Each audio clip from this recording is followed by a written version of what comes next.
11 மாத குழந்தைக்கு mutton soup வச்சு ரைஸ் எப்படி கொடுக்கணும்னு பார்க்கலாங்க. அதுக்கு ஒரு 1/4 கிலோ நெஞ்சல் நான் வாங்கி வாஷ் பண்ணி வச்சுருக்கேன். ஒரு குக்கரில் 2 ஸ்பூன் எண்ணெய் விட்டுக்கோங்க. பட்டை, கிராம்பு, சோம்பு போட்டு கொஞ்சம் வதக்கிட்டு 7லேருந்து 8 சின்ன வெங்காயம், ஒரு 8 பல்லு பூண்டு, ஒரு துண்டு இஞ்சி, 1/4 ஸ்பூன் மிளகு, 1/4 ஸ்பூன் சீரகம் இல்லை கொரப்பாக தட்டி இந்த மாதிரி குக்கரில் ஆட் பண்ணிக்கோங்க. அது நல்லா வதக்கினதுக்கப்புறமா கொஞ்சம் கருவேப்பிலையும் அதில் போட்டுக்கோங்க. இதோட சேர்த்து ஒரு சின்ன பழுத்த தக்காளி நறுக்கி அதையும் ஆட் பண்ணிக்கோங்க. நல்லா வதக்குனதும் கொஞ்சம் 1/4 ஸ்பூன் உப்பு, 1/4 ஸ்பூன் மஞ்சள்தூள், 1/4 ஸ்பூன் மிளகுத்தூள். உப்பு வந்து உங்களுக்கு தேவையான அளவு நீங்கள் போட்டுக்கோங்க. ஃபர்ஸ்ட் டைம் கொடுக்குறதுனால கொஞ்சம் கம்மியாகவே போட்டுக்கோங்க.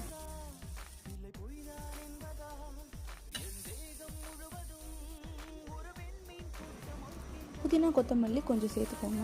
கூடவே நம்ம கழுவி வச்சுருக்க மட்டனையும் இதில் ஆட் பண்ணி ஒரு கிளறி விட்டுட்டு தேவையான அளவு தண்ணி ஊற்றிட்டு ஒரு கொதி வந்தோடனே குக்கர் விசில் பண்ணிக்கோங்க. 7லேருந்து 8 விசில் வந்ததுக்கப்புறமா கறி நல்லா வெந்ததும் அந்த சூப்பை மட்டும் எடுத்து சாப்பாடோடு சேர்த்து ஒரு பீஸ் மட்டனையும் அதோடு சேர்த்து எலும்பு இல்லாமல் எடுத்து ஒரு அரை அரைச்சிக்கோங்க கொரப்பாக.